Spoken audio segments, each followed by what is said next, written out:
everybody, and welcome to the Aggieville Alleycats podcast, where come rain, shine, or anything in between, we're here to deliver to you the Kansas State sporting news that you so love. I'm Ace Edwards, right alongside Connor Baltazar, and welcome to yet another battle for purple royalty. Winner's the only one that gets to wear purple, unless, of course, K-State loses, in which case they get to keep wearing purple.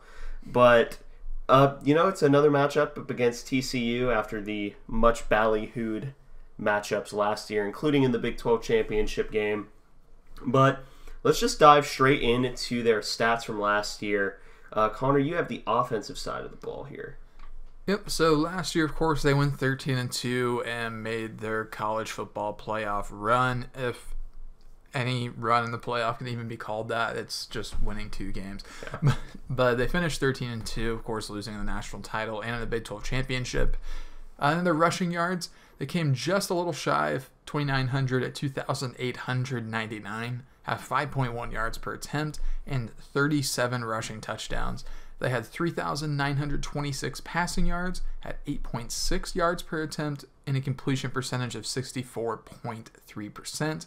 They had a decent passing touchdowns to interceptions ratio of 33-8. They had a third down percentage of 39.8 conversion rate, which is all right. And then red zone percentage, they scored a touchdown 69% of the time, and they scored 84% of the time. They allowed 30 sacks on the year.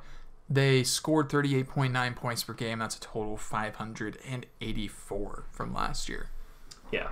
So a lot of last year's team was based on explosiveness because they were a massively explosive team.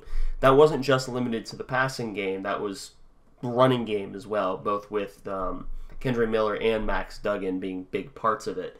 But in terms of defense, they were allowing 29 points per game, 435 total points against, giving up 3,740 passing yards, 25 passing touchdowns, 2,383 rushing yards, and 29 rushing touchdowns against, a red zone touchdown percentage of 64% and 84% scoring on defense, 16 picks, 19 fumbles forced, 29 sacks total, and then a turnover differential of +6. So they were they gave up a lot of yards and gave up a lot of touchdowns, but I think a lot of those were the explosive plays because their red zone touchdown percentage was pretty solid, but I also think that if it wasn't an explosive play, they just kind of let them into the red zone a lot. The patented bend don't break, but sometimes break anyway. But, this team is perhaps one of the most interesting in terms of notable returns and losses. So, Connor, you have the returns/additions, which takes, for the first time in a very long while, fills up the entire box. Yep, so TCU brought a lot of people back. And, of course, that starts with Chandler Morris, who was their quarterback earlier this year, but he's been injured the last few games. And he was also the original starter in their Big 12 championship run that came up short. He started that first game of the season all the way back in 2022. And then Savion Williams at receiver, he was the number 4 guy last year at receiver, and he's back. Jared Wiley was their starting tight end. He's back as well. Mark Perry at safety, second in tackles. Jamoy Hodge at linebacker. He was 3rd in sacks, and he's been pretty good this year. Johnny Hodges at linebacker, who tried his best last year and played a lot for some reason. Second team all Big 12. Yes, I guess. And he is injured, so may not see him, but it's a little unclear right now. They bring back Josh Newton, a corner, who was really fantastic last year, and he's going to be a major issue for K-State. And then here's some additions. They added John Paul Richardson from Oklahoma State, who's a wide receiver. He's been pretty solid. Trey Sanders from Alabama at running back, who I think has played some, but has been mostly overshadowed by Amani Bailey. Yeah. And then another Alabama transfer, Tommy Brockermeyer, who's an offensive tackle. He was not playing. Yeah, he's not been playing at all. And then a third Alabama transfer is JoJo Earl, who's a wide receiver, and we saw him some in the bowl game. So there's a few guys here that we're familiar with. In fact, most of their additions, their key additions, are people that we've played against before. Yeah, so we are familiar with their game. Indeed we are. But in terms of losses, that there's a lot, and there's a lot of really big pieces to it as well. First and foremost, they lose Quentin Johnston, who was their best wide receiver. He was a first-rounder to the Chargers. End up losing their guard, Steve Avila, who was probably the second best guard in the country behind Cooper Beebe. Kendre Miller was a third-round pick to the Saints. He was their running back. Dylan Horton, who was one of their edge players, was a fourth-rounder to the Texans. Darius Davis, who was their kick returner, or one of them, as well as a receiver. He was a fourth-rounder to the Chargers. Travius Hodges-Tomlinson, who was a defensive back, went into the sixth round of the Rams. D. Winters, who was their somewhat Mike linebacker. He was just an athlete. He was just an athlete who happened to play linebacker. He was a sixth rounder to the 49ers. Max Duggan was a seventh-round pick to the Chargers. He was their quarterback. And then Amari Mercado. He was a UDFA to the Cardinals. And then Tay Barber was an undrafted free agent to the Buccaneers. That's a lot. That is a lot of production leaving, especially in the receiving core. But that kind of gets us to where they're at this year. In terms of their schedule, I'll cover their schedule. You can cover their offensive stats. They started off with a loss against Colorado, 42-45, then beat Nicholls State 41-6, beat Houston and SMU 36-13, and then 34-17, and then lost their first two, or their second two, in-conference games against West Virginia and Iowa State, 21-24 against West Virginia, and then 27-14 against Iowa State before absolutely trouncing BYU 41-11 in Fort Worth. So, if you're noticing a trend here, it's either they win big or lose close. Yeah, and that Iowa State game also was pretty weird because that's the game where Chandler Morris got hurt. Yeah. And Josh Hoover, their backup quarterback, he was suspect in that game. He was bad. So it's been a weird couple of weeks for TCU on the field. Not 100% sure what to make of them with this new quarterback that's filling in for Chandler Morris. But we'll go into that a little bit more later. Because their 2023 stats overall, as Ace just mentioned, they're 4-3 and 2-2 in conference play, which of course is not where they wanted to be at all, coming off of a national championship appearance. But like we covered, they did lose a lot. So yeah, they got a lot of great additions and a few returners, but they've got a long way to go before they're fully calibrated as a team. Then rushing yards, 1,290 on the year for them, averaging 4.8 per carry, which is a little bit down from last year. And then passing yards, 2,129 on the year, and 7.58 per attempt, 18 touchdowns and 10 interceptions, to go with 9 rushing touchdowns and 6.2 total yards per play. And then a third down percentage as an offense of 47.22, which is fantastic. Yeah. They're a fantastic third down offense. A lot of that kind of has to do with their offensive philosophy, which we'll talk about in a minute. But in terms of defense, their defensive third down percentage is 34.58, which is solid. Allowing 5 yards per play, which is, again, solid.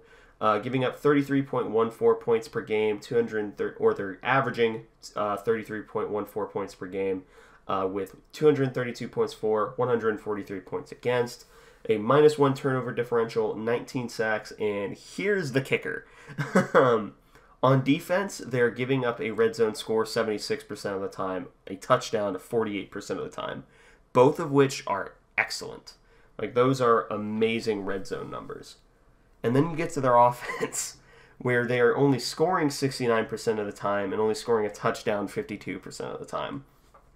So if you've been watching TCU games, you literally have a 50% chance between the two sides of getting up, going to the bathroom, and only seeing 3 points at it.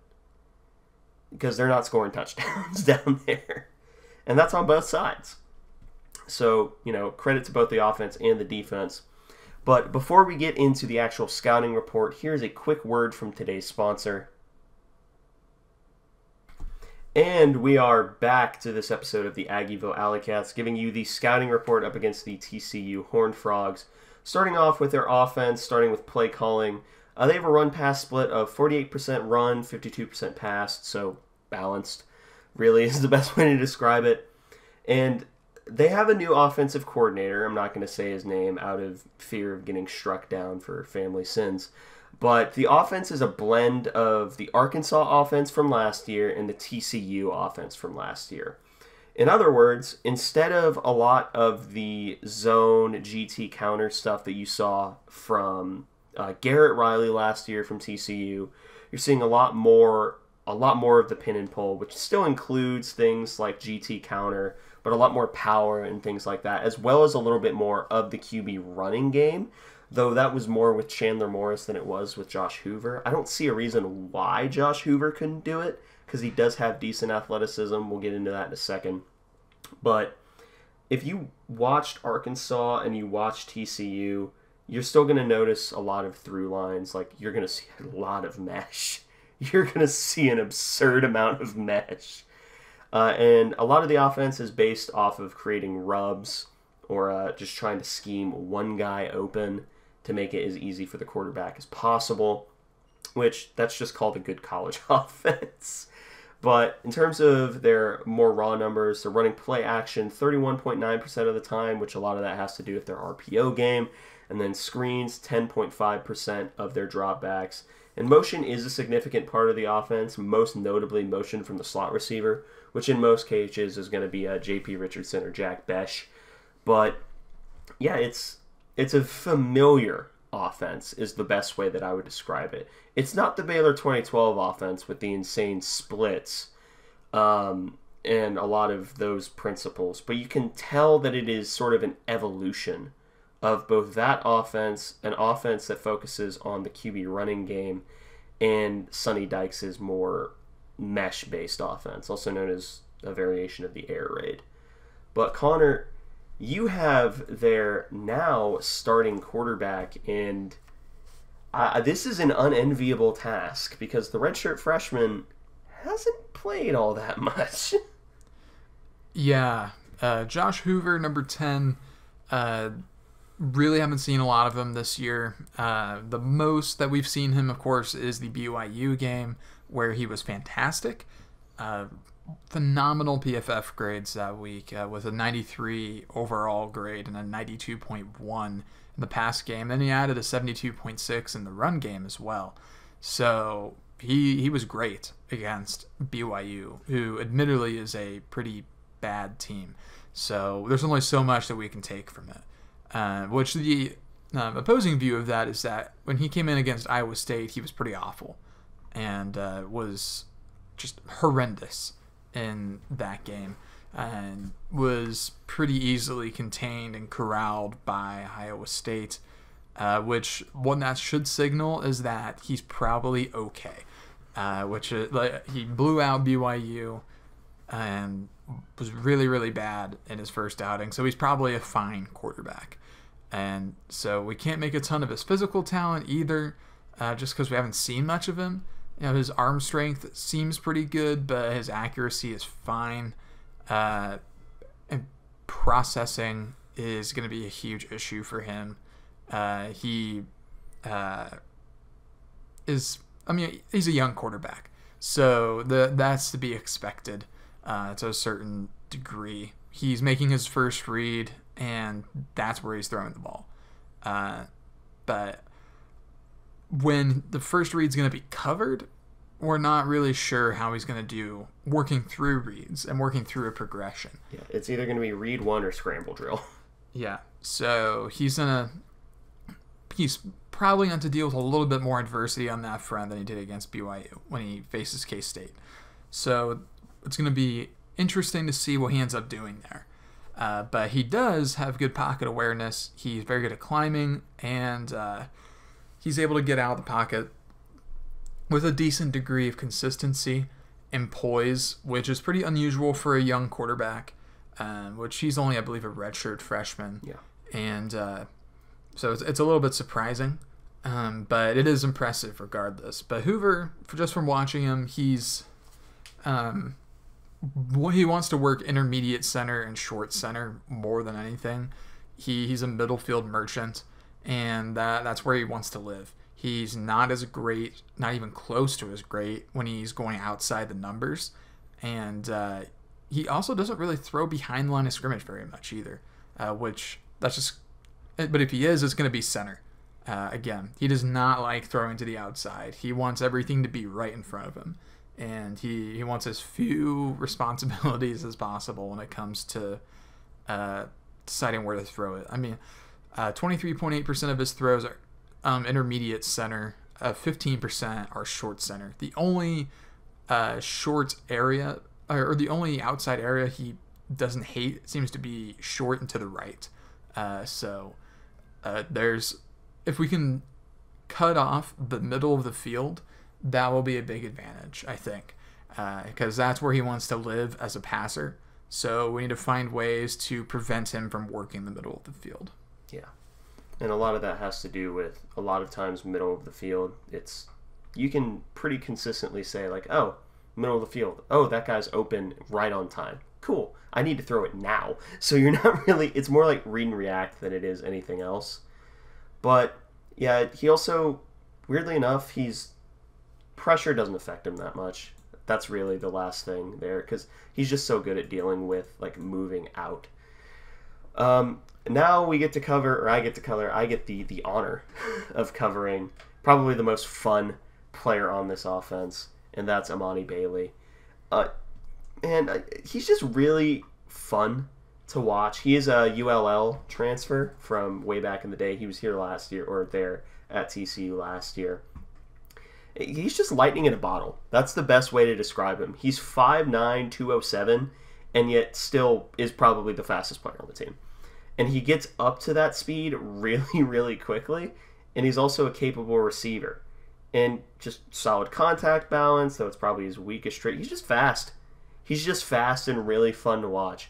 In a lot of ways, I'm not saying this is who he is, because the skill sets are completely different, but he's fun to watch in the same way that Isaiah Pacheco for the Chiefs is really fun to watch, because man's just giving it his absolute all every single rep, and there's a part of you that just has to kind of respect and love that. In terms of where he's rushing, everywhere. There's no like one area that he's particularly fond of. He'll rush a lot to the middle, to the right and left, but then you get to the edges where he has basically the same amount of carries. Though his most effective place that he's running is behind his right guard. I think that's a lot of it just kind of has to do with how the pin and pull schemes just end up working out. But also he has 25 carries of 10 plus yards. I don't know, man. He's fun. He's fun to watch. That's the best way I can describe him. I really enjoy watching him when I'm not having to play him. I imagine like playing against, like having to watch a team that you like play against him is insanely frustrating.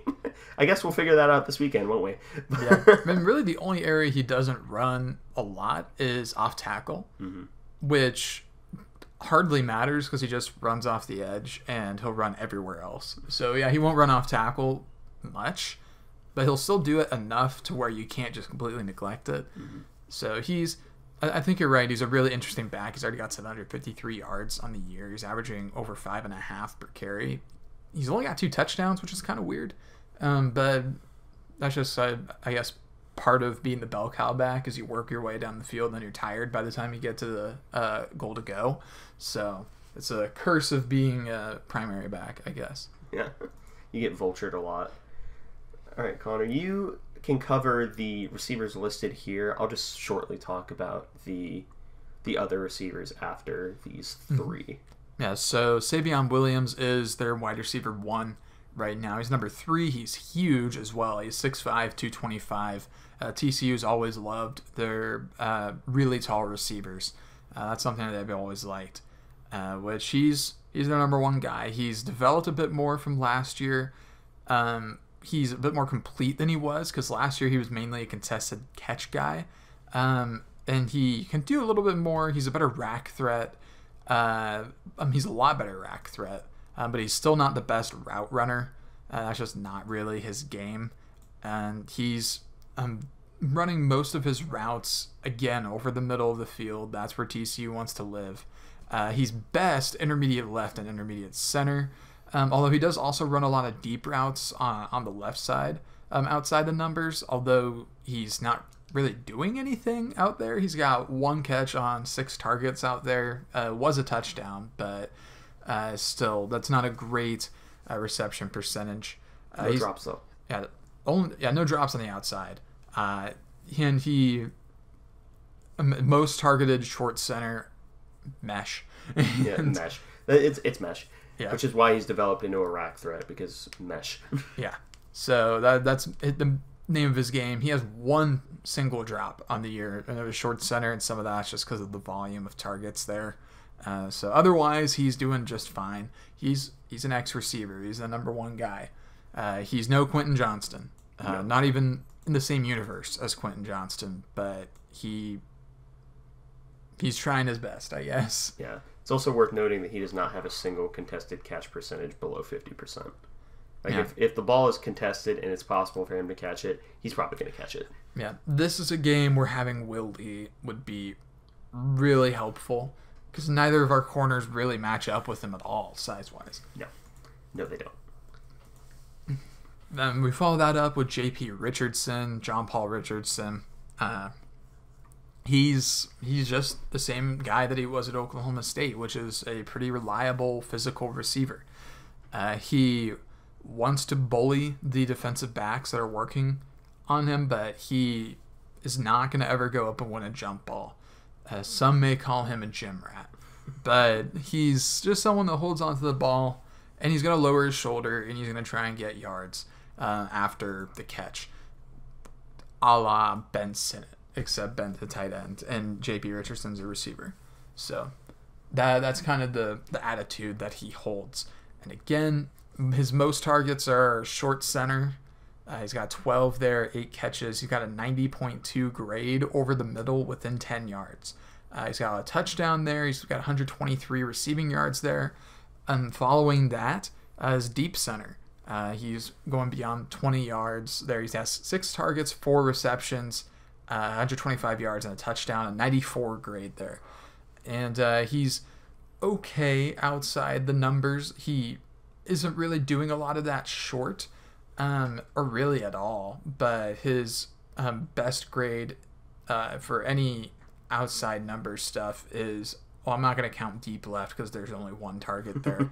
It's probably his intermediate right, where he's got 2 catches on 3 targets, I mean. But still, there's not a ton to derive from here. He's a middle field merchant. Yet again, that's TCU's whole thing. They're going to stretch out your defense, and they're going to beat you over the middle with some rub routes that are just going to be really annoying. They're never going to get called. Yeah. It's also worth noting that in terms of yards per route run, he in deep center, he's getting 15.6, which is ridiculous. Like, if he's getting over to that part of the field, if you're letting him do that, you've made a horrible mistake. But then, of course, you have the other gym rat. Yeah, Jack Besh.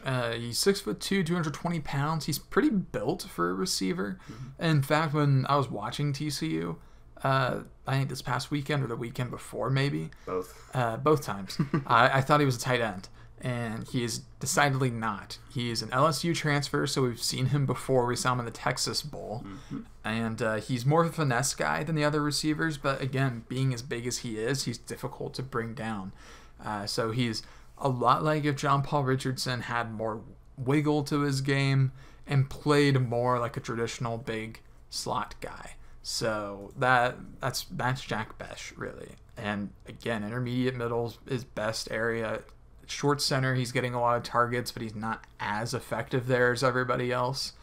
Although he's the most spread out as far as targets go, despite there being a clear focus, I guess, on over the middle stuff for Jack Besh.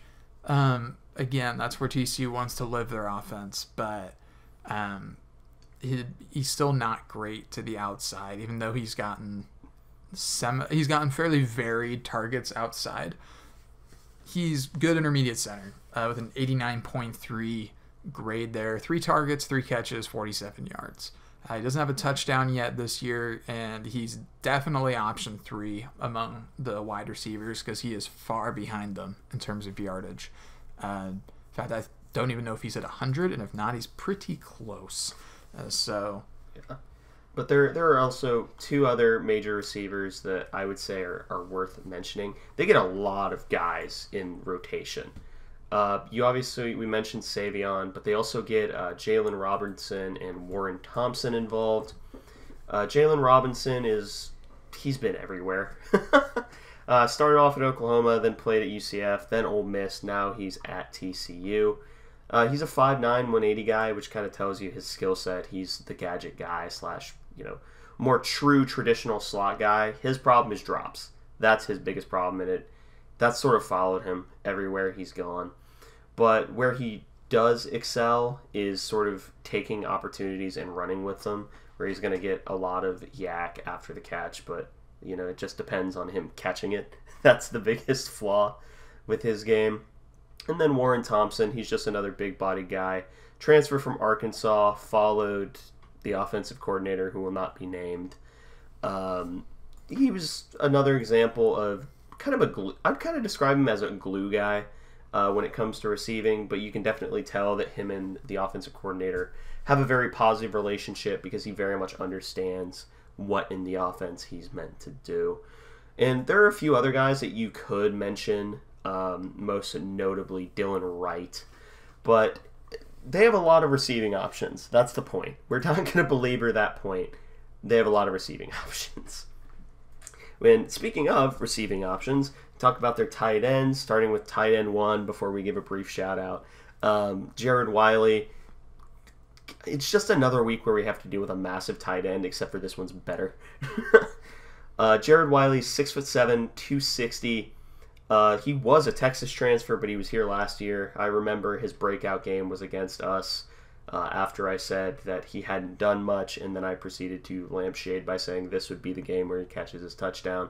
Lo and behold. But this year he's been okay. 63 PFF grade, 67 in the pass.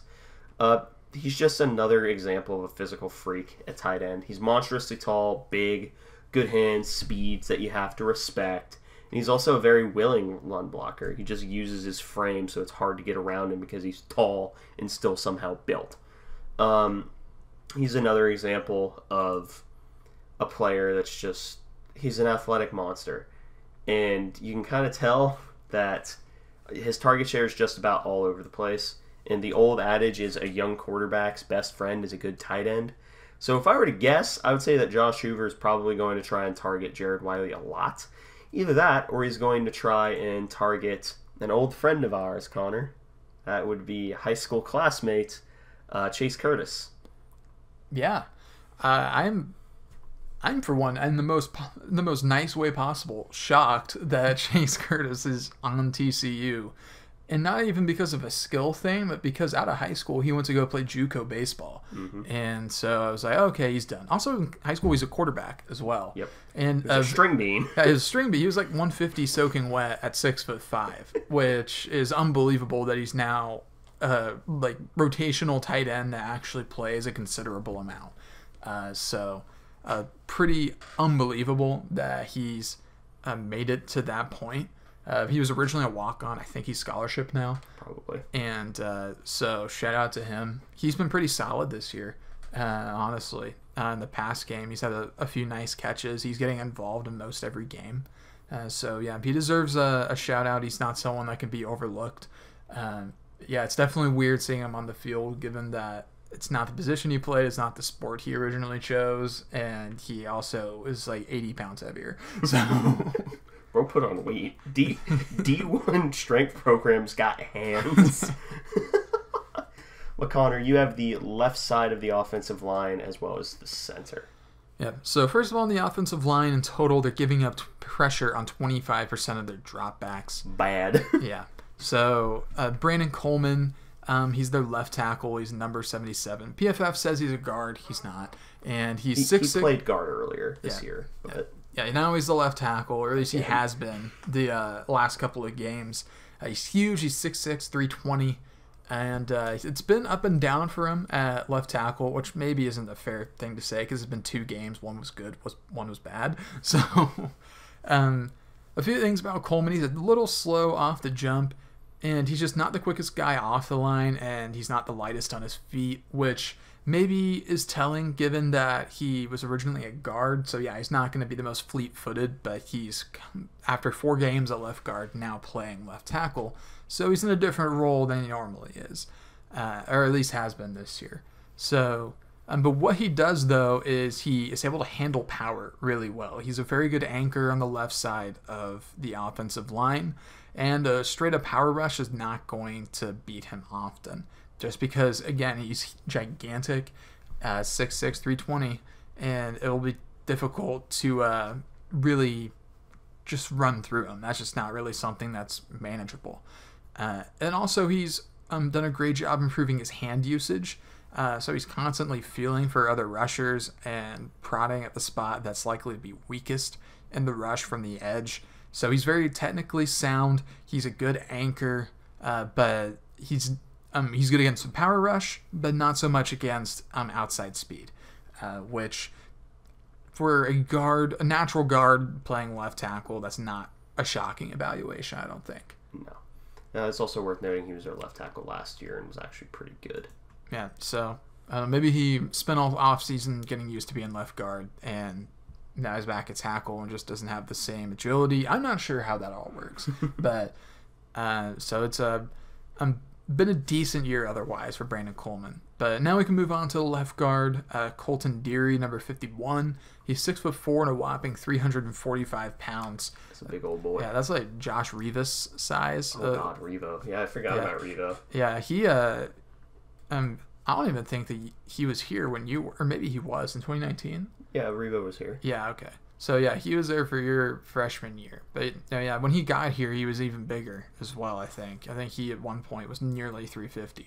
But anyway, back to Deary. He's a transfer from Maryland. He played 224 snaps last year at Maryland, and this year he's played 116 snaps, and all of them have come since the SMU game, and they've steadily increased all the way up to 46 snaps against BYU. He's pass blocking very well this year. 87 overall grade, has never been lower than a 79.7 this season. His run blocking is awful, though, according to PFF. 49 on the season, never been better than a 55. So tough sledding there for him, which ultimately leads to a little slightly below average grade of 56 overall. So it all balances out, I guess. But he's not a super remarkable player. No. Probably should have mentioned this off the rip. They're dealing with both injuries and they rotate a lot. So like they're going to have multiple people play multiple positions, except for Andrew Coker. Andrew Coker is going to play right tackle. But it's continuing on with your final one, which is the center, John Lands. Yeah, so we got John Lands here, 6'4", 315, pretty decent size for a center. He's been playing the entire season. He's their center. That's one position that doesn't rotate as much as center, just because of the communication between the quarterback and the center. No, but he's mostly been pretty decent, although, or at least his grades have been mostly average. But he stands up straight on the line a lot. And if you're an offensive lineman and you do that, you're asking for trouble. You don't want to be the guy that stands up straight because you're asking to get pancaked by a defensive lineman, which is embarrassing. I mean, if you're a Pittsburgh high school offensive lineman, you're also getting asked to get banged in the back of the head with a stick. I don't understand this reference. Yeah, sometimes it shoots, basically. But, yeah, he's also kind of the penalty happy one. He has 5 total on the year, which doesn't sound like a lot, but trust me, it is, and they always happen at the worst times. Mm-hmm. Yeah, been at TCU for 4 years. This year is kind of a middle of the pack year for him. Nowhere close to what was graded as his best season, but it's not his worst season either. He's a 69.1 on offense, a 74.2 in the pass block, and then a 69.2 in the run block. So all in all, a above average stat line there, or at least PFF grade line for him, but he's not, incredible. He's not a world beater. Yeah, he's not life-changing at center. Yeah. I have you for the right side of the line, starting with another massive human being at guard. That's Willis Patrick. Yes, that's his real name. 6'4", 355. He's a transfer from Jackson State, which makes sense. Big old boy. His grades, he's graded out pretty all right. 72 total, or 72.3 offensive grade, 77.4 pass block, and then 69.9 run blocking grade. The best way to describe him is when he's on the move, he looks really clumsy, is I think the best way to describe him. But he's also the guy that if you ask him to do a pin block, or if you're asking him to block straight ahead, he's just such a large human being that it's just hard. It's just difficult to in any way get past him, which I think is why Amani Bailey trusts running behind him so much. So on the move, he looks clumsy, but not horrid. But whenever he's the pin guy on a pin and pull scheme, which means that he's the guy taking over for someone who is pulling, watch out, because if he gets the angle on you, you're dead, just because of how much he weighs. And I don't want to say it's just because of his weight, because he's a solid technical player as well. But Willis Patrick, Lord, he coming. But then we get into Andrew Coker, their right tackle, number 74. He's 6'7", 315. He's found himself in between his 2021 and 2022 forms. If you remember the scouting report at this point 2 years ago, very strange to say, I thought he was a really underrated right tackle. Then Felix ruined him. He didn't play very well in 2022, and he's back to a pretty solid, pretty good tackle. I'd say he's pretty comparable to like Christian Duffy at this point, which you take those. But he does struggle with true power and driving people off the ball, especially if you get underneath him, which he is 6'7", so it's not the hardest thing in the world to get underneath him. And he's also gotten a little bit worse with his footwork, but much, much better with his hands. So he's, as I say, as I crack my knuckles, I didn't do that to make a point, but I guess it made a point anyway. But he's good. He's a good right tackle. He was moved from left tackle. Injuries to the other left tackle caused Coleman to kick out to left and then Coker to move out to right. I think he's probably a more natural left, given his grades. I think he's just kind of dealt with someone in front of him, and they don't want to constantly have him switching his footwork up. But yeah, Andrew Coker, good right tackle. That's kind of how I would describe him. Andrew Coker, good. But Connor, you have the defensive scheming as well as the personnel. Yep, so they're still running the 3-3-5 that they ran last year. They still run the same 3 tight front as last year. So they're running a nose tackle, 3 tech to the weak side, 5 tech to the strong side. What they have adjusted, though, is that they've started moving a safety down into the RPO slant space a little bit more often, which we don't run that a ton, so it's not going to hopefully not affect us too badly. But I guess we'll see with what they want to do if Avery plays more. So it's pretty standard fare. Most of the Big 12 runs a 3-3-5.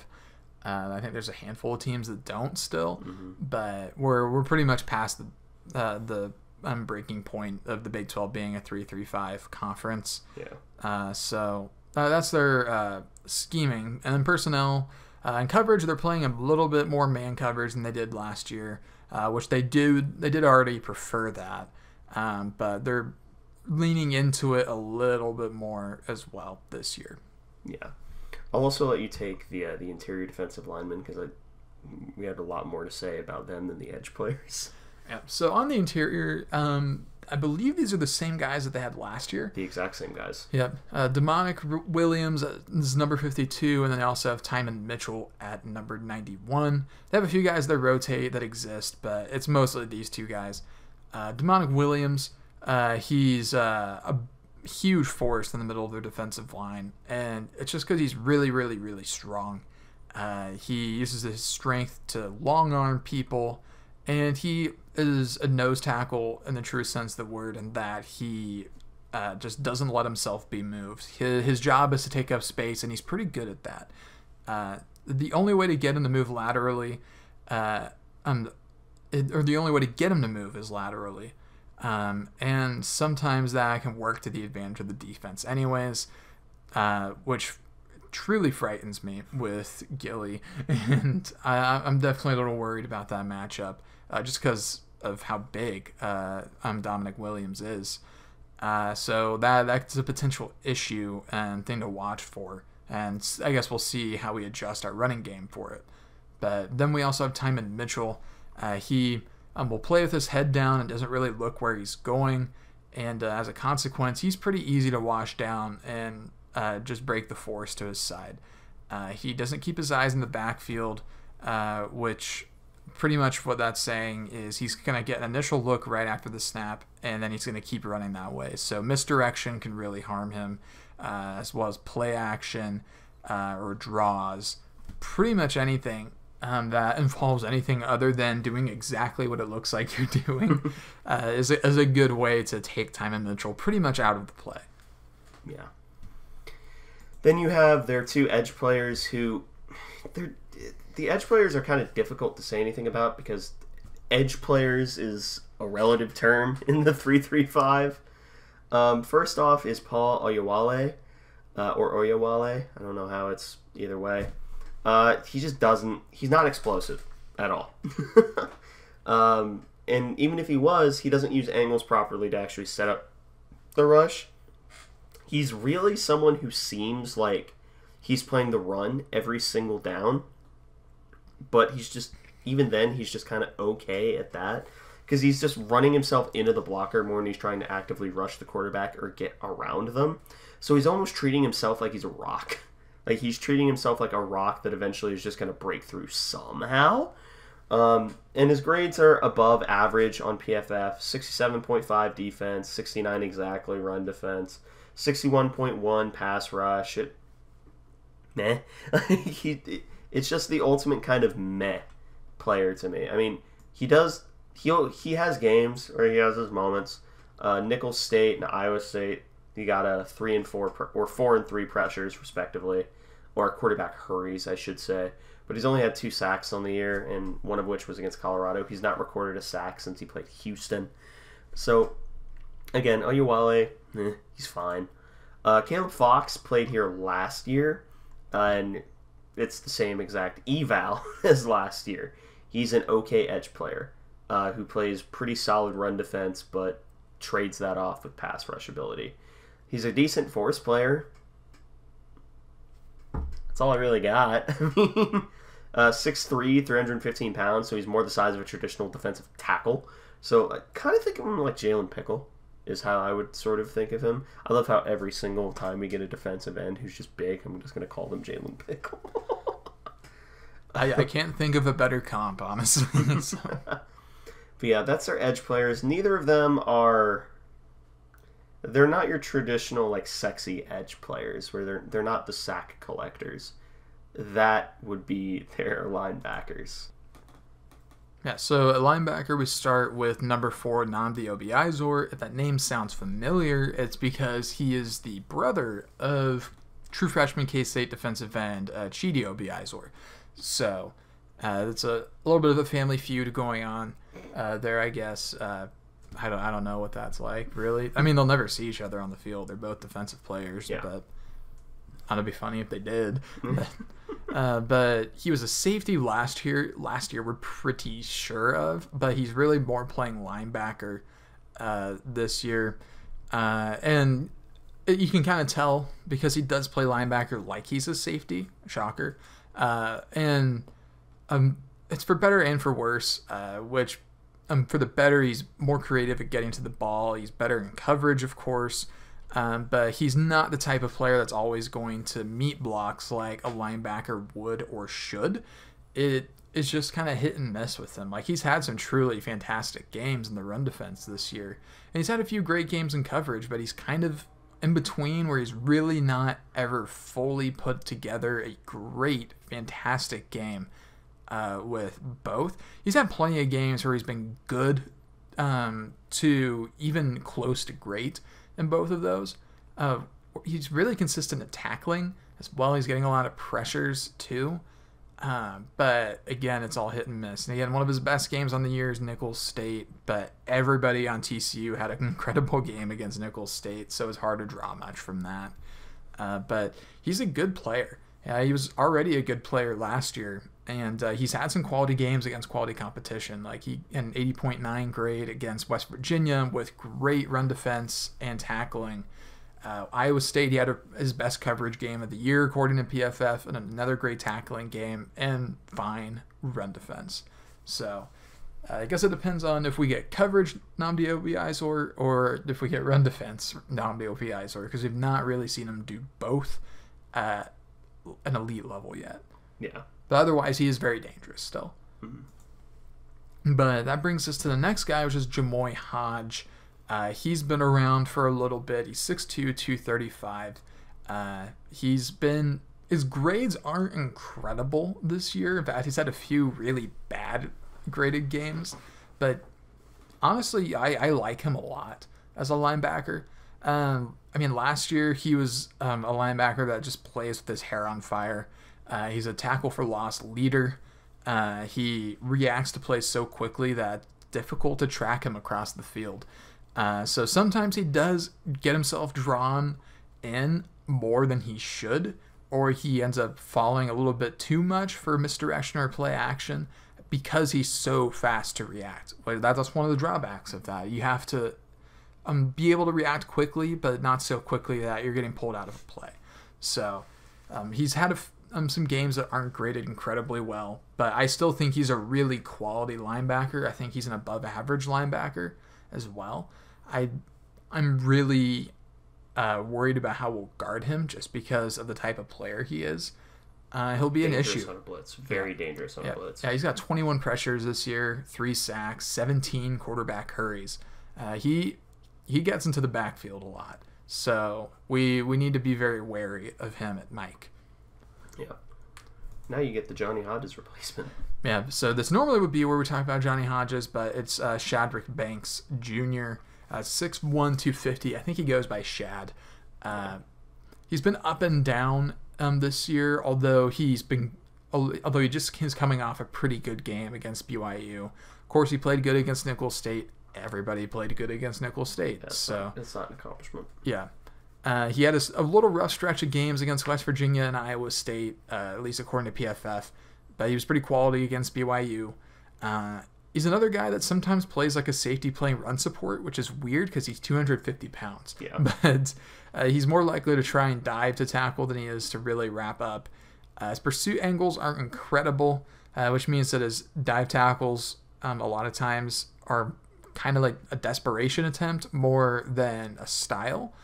And when he does try to take on blocks, it is kind of ugly, which is interesting for somebody of his size, I suppose. It's very weird proportions. He's kind of like the anti Johnny Hodges, where Johnny Hodges, it's the Moneyball meme. What does he do? Gets on base. What does Johnny Hodges do? Man, can he tackle? And that's it. Whereas this guy is a little bit more, he's definitely a lot better in coverage. He's a better athlete. But tackling, not his game. Now we can talk about their corners, including, I'm just going to straight up throw this out there. Their corner room is Josh Newton, Bud Clark, and Avery Helm, starting with Josh Newton. He's best corner in the Big 12. There probably are people that's going to push back against that, probably pointed at Texas corner. I don't think it's close. I think Josh Newton is the best corner in the Big 12. He has the ideal size, 6'1", 190. He's a ULM transfer, ULM mentioned. And then he was from here at TCU last year. I thought he was the better corner here last year when Travius Hodges-Tomlinson was here. People called me crazy for that at the time. I don't think I'm crazy anymore. I never was. But he's graded out ridiculously well this entire year. He has an 83.9 total defensive grade, 70.5 run defense. His tackling's fine. And then his coverage grade is 84.9. He's just sticky. He has ball skills. He understands how to manipulate the quarterback when he's in zone. and you can't say he's not a good tackler because he's generally a pretty solid one. There is nothing that Josh Newton does on the football field that is bad. Like, he is by far the best corner in the Big 12, and I pray for whichever K-State receiver is lined up against him. I don't think we have the receiver talent to truly beat Josh Newton, because we didn't have it last year, except for like the one Cade Warner fade ball, which I will always remember when Cade Warner mossed an all Big 12 corner. Completely uncalled for. Unnecessary, even. But then you get their other two corners, which are significantly worse, where you have Bud Clark starting with. He's just not... He's not the headiest player in the world. By that I mean he errs on the side of caution, but he's just really slow reacting to the play. Meaning in the moments that he does get frozen, he's just going to go backwards as opposed to forwards, which is probably what you should do if you're a defensive back, but it's still worth noting. He also seems a bit more comfortable playing in off coverage than being in the guy's face, but even then he's not covering particularly well. The other two corners just aren't all that. Avery Helm has his moments. He's pretty passive in run support, though, but he's tried to be a decent wrap-up tackler. But in terms of coverage, he's started every single game, and there's just not a lot to really say about him, because both Bud Clark and Avery Helm are generously average. If you're being more critical, they have some really fundamental flaws to their game, like Bud Clark's slow ability to react, and Avery Helm's probably his athleticism or his ability to stay in the hip pocket, which is especially notable for a team that wants to play some man coverage. But Connor, you have the defensive backs known as safeties. Okay. I originally was just going to say defensive backs before I realized I was stupid. You're not stupid, buddy. Thanks, man. You're welcome. Friendship wins again. Right, anyway, Mark Perry. What? All right. Mark Perry. He's a safety. He's 6 foot 215. He's a guy that's back from last year. He's probably their best communicator at safety. Although his coverage, it does vary from game to game. Even though he's pretty much always a good tackler, especially in most of Big 12 play. The last 3 weeks, he's been a fantastic tackler, even though his coverage has been inconsistent. He does mainly play a lot of coverage, but he finds himself in run support situations a lot, and he's just a really good tackler. The last 3 games, he's averaged around an 80 to 81 in tackle grade, which is really, really good. So there's a lot to like about Mark Perry. His coverage issues, though, could come from at least partially that he's not the fastest guy for a defensive back, and that probably is why he ends up being strong safety, or at least one of them, because of how the 3-5 works for TCU. But he's an all-around solid guy, not too bad at safety, and he's a very sure tackler. But that brings up the next guy, which is Millard Bradford. He's 5'11", 190. He's been around forever, but he only recently has gotten his way back into the starting lineup for TCU. I mean, he's a 5-year guy at TCU, which you're seeing fewer and fewer guys that really stick around for a long time. And I'm not saying that's a good or a bad thing. I'm just saying that you just don't see it as much, which is just objectively true. So he's had a little bit rough go of it as of late, and he's not been able to find a consistent home in the defensive backfield. He's played some strong safety, which is what he's playing right now, but he's also played some free safety this year, and he's had only a handful of really good games. SMU, he was fantastic, and he was pretty good against BYU, especially coverage, but tackling's been a bit of an issue for him this year, according to PFF. But he does everything in between a free safety and a strong safety, which unfortunately makes him a bit of a tweener in that sense. He doesn't really fit being a free safety or a strong safety, which makes it hard for him to figure out which position to play, and also makes it hard to say what he's doing at a given situation. Does that sound familiar to anyone in K-State lore? History, especially recent history? No. Wayne Jones. No. Never heard of that guy before. Not real. Not a real person. Yeah, my prevailing Wayne Jones memory is him as a true freshman starting like 5 yards away from the ball and like 2 seconds before the ball snapped, sprinting backwards as fast as possible. And then him basically being the sole reason Breece Hall got like a 75-yard touchdown against us. Yeah, in like 2021? 21, yeah. Because we were still doing the show at that point. Anyway, last safety. Yeah. Last guy's Abe Kamara. His coverage instincts and handoffs at safety are generally pretty good. He's been a fairly consistent part of that defensive backfield as well. He had a really good game against West Virginia with an 88.3 in coverage and 87.4 overall. But otherwise, he's only had one game where his overall grade was below a 60. So everything's been at least a little above average for him. He's especially strong at handling coverage handoffs in the short or intermediate parts of the field. So that says a lot about him. And it also may be telling that he does play some strong safety, but he also has been listed as slot cornerback a little. Which means he's the jack safety. Yeah. So he's got a little bit of both in his game. He's a little bit more of a true hybrid player, but not in the Millard Bradford sense of where he kind of doesn't know which one he is. But it's the Abe Kamara way in that he knows both. And he knows multiple positions, and he's versatile enough to play a versatile position that asks multiple things of him. Yeah, exactly. So now we get into the stories to watch for this game. First and foremost to me is which quarterback does TCU spend more time preparing for K-State? Do they spend more time with a more traditional passer of Will Howard, or the electrifying running ability and maybe a little bit less playbook knowledge in terms of Avery Johnson? I'm almost certain you're spending more time getting ready for Avery if you're TCU. They've seen Will Howard before. They saw him twice last year. So although the first time they didn't expect to, but they've seen their defense, at least the guys that were playing last year and saw him last year, they've seen him twice already. They've not seen Avery Johnson before. They've really only seen like 3/4 of a game of Avery Johnson actually playing. So I think you have to prepare for Avery Johnson if you're TCU. That's who you're less familiar with, and I think that you need to focus your preparation on him while still making some preparations for Will, because ultimately I bet we see both. Yeah. But that's what I'd do if I was TCU. Yeah. That moves us into the next story to watch, which is can K-State do a better job of making Josh Hoover, TCU's quarterback, uncomfortable than BYU? Well, I'll tell you that K-State's defensive line and pass rush is considerably better than BYU's. But I would honestly, I'd say maybe a little bit, but not as much as people would probably think.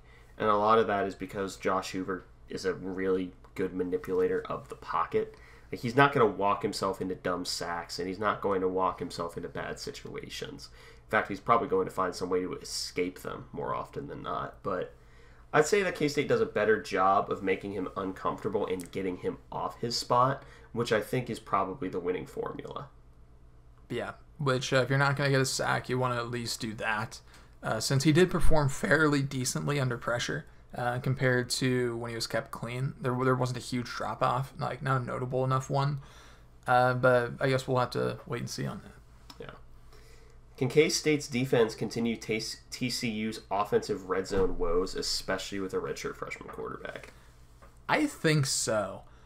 K-State did a pretty good job against Tech in extended drives and slowing them down. They had that red zone interception, which was, of course, huge. But they didn't even let them get that far most of the time. So I'm saying yes. I think K-State can do a good job clamping down when they need to. And it definitely helps that TCU's already not a good red zone team anyways. So that'll at least be a pretty major benefit for K-State in trying to defend that. Yep. So that takes us to the next one. How does K-State handle the physicality of the TCU receiving options? Boy, oh boy, that's the question, isn't it? If we don't have Will Lee, well, even if we have Will Lee, they have a lot of people that we don't match up with well in terms of physicality. I think VJ Payne matches up just fine with JP Richardson. I'm not too worried about that matchup. If we don't have Will Lee, that means it's either Keenan Garber or Jacob Parrish on Savion Williams. I'm going to tell you something right now. neither of those are particularly winning matchups just based off of size. Though, Keenan Garber probably is the better size matchup. I just worry about Keenan Garber getting unlucky again, as he has a tendency to do. But I think that if TCU is to win this game, it's based off of the physicality of their receivers, just basically playing bully ball and being a bunch of post players against the K-State defensive backs. Yeah, I completely agree with everything you said. Hopefully the safeties can kind of be enforcers in that sense. I think that's our best shot for really being physical with the receivers, because Keenan and Jacob, I think, are good corners, but they are definitely not physical corners, at least in the sense that we need to be with TCU. Yeah. And the last question for this, at least, is how does Klein try to get guys open against probably the second best secondary we've seen this year versus MU, by the way? Yeah. I think we need to accept that whoever Josh Newton is covering is somebody that's not going to be thrown to. So that's probably Keegan Johnson. Maybe there's a few plays where we get Keegan on someone else, but then whoever else is on Josh Newton does not get to be open for a play. Considering that our receivers have really struggled to get open the last few weeks against inferior secondaries, I'm very concerned about this. I think that's going to be easier than ever for teams to double Ben Sinnott, which has been their goal, is double Ben Sinnott and assume that our receivers can't get open, which didn't work as much early in the year, but it's been working the last few weeks. Our receivers aren't doing enough right now. And so I think that I don't really have an answer for this that's satisfying, I don't think. I'm not really sure how you get guys open against TCU secondary, even including Ben Sinnott. The best solution might be just running two tight end a lot, just put fewer receivers on the field and try and get maybe Garrett Oakley open a lot, because Ben's probably going to be doubled. Yeah. I mean, I can tell you how Iowa State did it. Iowa State played a lot of two tight ends, played a lot of motion, and basically Rocco Beck played a bunch of point guard, where his job was to distribute, not necessarily to win the deep routes. His job was to play point guard, take care of the football, and take the underneath stuff. That was his job. And that actually ended up working out pretty well for Iowa State. But now we go into offensive and defensive MVPs. I'm going to go Ben Sinnott as my offensive MVP, and then I'm going to go Kobe Savage as my defensive MVP. I jokingly said before the episode it's a lab experiment hybrid of Avery Johnson and Will Howard, but the true answer is probably going... I don't think I can honestly say anybody but Avery Johnson, although I guess more broadly it's the quarterbacks. The expectations for Avery are maybe, including myself, I think they're honestly too high right now, even though I'm also falling victim to it, so I can't really say much about it. But I'm just going to assume no one can stop them until they do. So I'm picking Avery for offensive MVP. Yeah. And then... who's your defensive MVP? I'm rolling with Des Purnell. We've talked a lot about the receivers and Josh Hoover, but Amani Bailey is maybe the best running back in the Big 12 right now. Or at the very least, he's probably top 3. There's a lot of good running backs right now, but Bailey may lead the pack. And Des Purnell, I think we're going to need a lot from him. I think we're going to really need him to step up, because it's been mainly Moore and Romaine stepping up the last few weeks at linebacker. But we now know Romaine has a broken wrist, and I think he hurt his shoulder against Texas Tech. There's even more being thrown onto Austin Moore's plate. Dez needs to have a big game, I think, for our run defense to be able to at least attempt to contain Amani Bailey. Yep. Now, before I get into score projections, let me just say that I think there is a world where K-State loses this game. Like I said earlier. Did you say your defensive MVP? Yeah, I did. I said at the beginning. I said Kobe. Oh, I didn't even hear. You're good. I think there's a world where K-State does lose this game. And if they are to lose this game, they lose this game because they got out physicality. Not necessarily on defense, but almost certainly on offense. If we let Josh Hoover get comfortable and operate over the middle of the field, he's fully capable of doing that, and their receivers are good enough rack threats and dangerous enough that the tackling would be a concern. That's how they put up points against us. And their secondary is really good. So, there is a world where TCU beats K-State. That being said, the reason I don't have that happening is because TCU's offense, even when they had Chandler Morris, the experienced quarterback who's probably a bit more of a runner, they were god-awful in the red zone. And I expect that to continue. So I have this being a 28-15 Cats victory because I'm not even really sure that TCU, unless they get a really big explosive play, I'm not sure they get into the end zone more than once. I think it's a lot of field goals. I went up with the score 45-31 Cats, so I have a much different game script than you. The main reason for this is because I don't think it's going to be a complete blowout, so I had to justify giving TCU 31 points, I guess. Or I guess I didn't really justify it. But I think Avery Johnson follows up his 5 rushing touchdown performance with 6 rushing touchdowns. Okay, dog. I'm kind of joking, but I also want the prediction out there, so in case it happens, I can say I said it first. But real. Yeah, Avery has another magical game, and K-State wins by 14. All right. You have any final thoughts?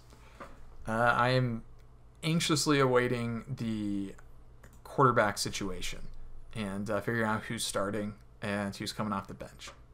You and everyone else. But yeah, that pretty much wraps up this episode of the Aggieville Alleycats podcast. Thank you all so much for listening. If you want to follow or contact the show, you can follow us just about anywhere at Aggieville Alleycats. If you want to email us, we're AggieVilleAlleycats@gmail.com. If you want to follow us on a more personal note, I am at ACEdward00. I am at Connor Baltazar, capital C, capital B. And if you want to support the show financially, please be sure to check out the official Aggieville Alleycats merch store. Link in our Twitter bio or the podcast bio. But most importantly, thank you all for listening to this episode of the Aggieville Alleycats podcast. Where come rain, shine, or anything in between, we're here to deliver to you the Kansas State sporting news that you so love. Stay safe, Alleycats.